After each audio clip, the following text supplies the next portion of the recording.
Hibachi 2007 back at you with another one. And as Wakanda Forever is released this week on Disney Plus streaming, we're going to look at how it became a baby mama story rather than the father-son story that was originally intended by director Ryan Coogler. But before we do that, let's take a little listen back at what we saw in the movie. No woman, no cry. No woman, no cry. Hey, little darling, don't shed no tears. No woman, no cry. So there we get a little No Woman, No Cry, as we see all the women who emerge, who are shown, who are dominant in this showing of Wakanda Forever. And as was said by others, in other places, there are virtually no black men in this movie, save for one.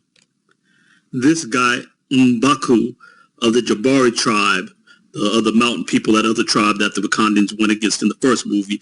This is the only prominent black man in all of Wakanda. The only one. The only prominent black man, I think the only black man really with any speaking lines in the whole Wakanda Forever movie, other than some of his henchmen who banter around with him. That's it. That's your entire meldom in Wakanda Forever. And Courtney Michelle, hit us up on this video back at the time. Let's take a listen to this. So I just left seeing Wakanda Forever, and I'm pissed. I am pissed because if pushing an agenda was a movie, this would be in the forefront of that. This was Woman King on steroids. If you think that I'm going to believe a 100-pound black woman soaking wet is just an almighty warrior and can just body dudes like it's no tomorrow, come on. Like, instead of Wakanda, it should have been called the Men, because they was not there, they were not present, and the ones that was there was weak. All right, so there's that. I don't have as much problem with the 100-pound woman body slamming the man since she takes some kind of potion that makes her superhuman. I have a problem where I watch a movie where it's supposed to be, we're pretending like there's regular people, and you have a 110-pound woman punches a 200-pound man out cold. She couldn't punch a fish out cold. That is more insulting in those situations than in this case. But nonetheless, I'm with her on her overall point. And the part I had more of a problem with is the fact that the queen, what's her name, Shuri, gets stabbed through with Viridium spear at the end. This is going to be spoilers in this review, in this discussion.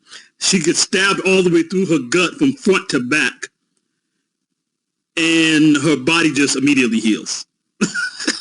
They do this whole pretend thing where she pulls it out, and it's not actually pulling it out. Rips everything to shreds in your body. You don't pull out your entire guts, be disemboweled practically, and then get up and keep walking. Just because she has superhuman strength, how do you function with your entire insides ripped to shreds? Just that part is absolutely ridiculous. But the movie overall is actually not that bad of a movie. The greater problem with the film is the story that it tells as opposed to the story that the writers intended and the director initially intended. And before we look at that information, please take a moment to like and subscribe to this video.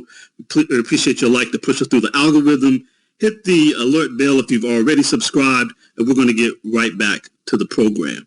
So Ryan Coogler talked to the New York Times, and here in this New York Times article, let's read what the original story of Wakanda Forever was supposed to be about. Let me get this out of the screen if I can. All right. It was, what are we going to do about the blip? This is in Marvel's Avengers Infinity War, where Thanos snaps his fingers and I guess about half of the population of the world vanishes. And it just talks about here, when billions of people who suddenly vanish only to be brought back by the Avengers 5 years later. That was the challenge. It was absolutely nothing like what was made.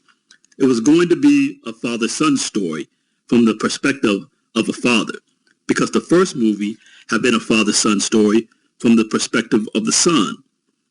In the script, T'Challa was a dad who had this 5-year forced absence from his son. The first scene was an animated sequence. You hear Nakia, T'Challa's love interest, played by Lupita, talking to Toussaint, the couple's child introduced in Wakanda Forever in the post-credit scene, right? She says, "Tell me what you know about your father." You realize that he doesn't know his dad was Black Panther. He never met him. And Nakia is remarried to some Haitian dude. Then we cut to the reality. It's the night that everybody comes back from the blip. You see T'Challa meet the kid for the first time. Then it cuts ahead 3 years, and he's essentially co-parenting, and we had some kind of crazy scene with in there for Chadwick Boseman, and that was before he passed away. But even after he passed away, I believe Coogler still wanted to do this script, and he actually says that he was going to recast T'Challa, and they were going to use something that happened with the blip to be the explanation for why Chadwick looks different. He was going to look different than something having to do with the being lost in the blip or some kind of accident that happened or whatever. And so they would have a different person playing him. Obviously, Chadwick is no longer with us, R.I.P. to him, but they were going to still deal with that. Yet still, they were still going to have Namor and the subterranean people as part of the movie. And they said there was actually a bigger role for the CIA director who was being played by Julia Louis-Dreyfus, which was really a stupid casting because I love her. She plays great roles in all the comedies she plays in, but she was playing this role as a comedy as well. And it was off the Richter scale. It didn't fit. She was being too goofy and doofusy like she was on Veep, and this wasn't supposed to be Veep. It didn't fit with the tone of the rest of the movie. But this was the movie that was supposed to be made about fathers and sons and Black children. I would have had it even so that the Black Panther and Lupita would have been married before they had the child. But whatever have you, how it worked out is she got pregnant 5 or 6 years earlier, was raising a son alone, and then Chadwick dies. So basically, she was out here a baby mama. That's the story that we're getting now. You got a baby mama story when the intent by Coogler was to have a father-son story. And what many believe was determined on high by Marvel Studio, what they wanted was this, what we see here. Strong, independent Black women. Strong, independent Black woman, I don't need no man. That's what they wanted. All the women run everything. Nothing but women running everything. Strong, empowered women who can do anything a man can do. As Courtney mentioned, basically the Woman King Part 2. The actual Woman King there, and then she becomes queen at the, could have become, I guess she bows out and chooses not to. She becomes the Black Panther though. And so this is what was decided to be replaced. We couldn't have a story with Black people having a husband and a wife and children and a father and his child, and stories about fathers and children, which is what Coogler does with some of his other movies. It's what he does in the Rocky spinoff Creed. That's all about father and son. And so we can't have a father and son story with a strong male role model, any strong men in the movie. We have to have Black woman run society, which we see how real life Black woman run society turns out. It's called the hood. But we got to rewrite history, and we've got to center all of the women. Everybody, the new character who comes in, who's the kid genius, she's a woman. Everybody who does anything that's worth anything in this film is a woman. CIA director is a woman. She's over her husband, even though both of them are white. She's over her husband. Her ex-husband works for her. She gets to throw him in jail at the end. This is just more of the agenda that they're pushing. We could have had a father and son story that was originally envisioned by the creators of Black Panther, the modern cinematic creator and director Ryan Coogler and his writing partner Joe Joe Robert, who was also a brother. But instead of getting the story that these brothers wanted to tell, we got a baby mama story. We got a black woman empowerment story. We got the woman king. One of them failed, but they still made sure that the woman king came through strong. It was still a pretty good movie. But I'm not going to go into a full critique of the movie. I still enjoyed and engaged the movie.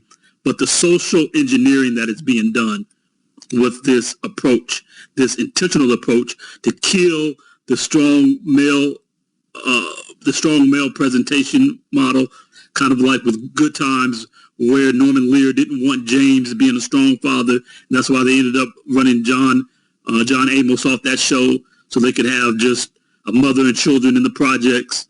Here again, we can't have a strong black male. There goes the girl that comes in there, the 19-year-old other kid genius to go with Shuri, who's already the female kid genius. And this guy's the only man in the whole country of Wakanda, and it's all these women we keep seeing. This is their agenda. And so that's where the problem lies, this social engineering. Coming back in from editing, I have a couple of more points to make. Right here, Namor's mother. She was a baby mama too. This is in an ancient kingdom, an ancient Mayan kingdom, and there was no husband around. It's just his mom was pregnant, and there's a witch doctor, and she has the baby by herself. No husband in the ancient Mayan kingdom from the 1500s. Another baby mama, another layer of baby mamaism. And then even with the father of T'Challa and Shuri, when she sees Killmonger and they're having that discussion, it's more of riding down the man. They make out the king, the former king, to be dishonorable, and his wife is left to be the queen. Even though she's a mother, she didn't start off as a baby mama, but the man is written down and she ends up being the queen mother, baby mama in the end. Just more layers of baby mamaism throughout this movie. Well, I'm going to get on out of here with that. Tell me what you guys think down in the comments.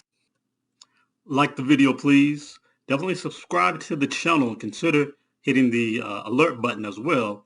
But definitely get me with those likes. Move this through the algorithm. Let's continue to talk about it. Hit me off in the comments. We'll get back at you with the next one. Yobachi 2007.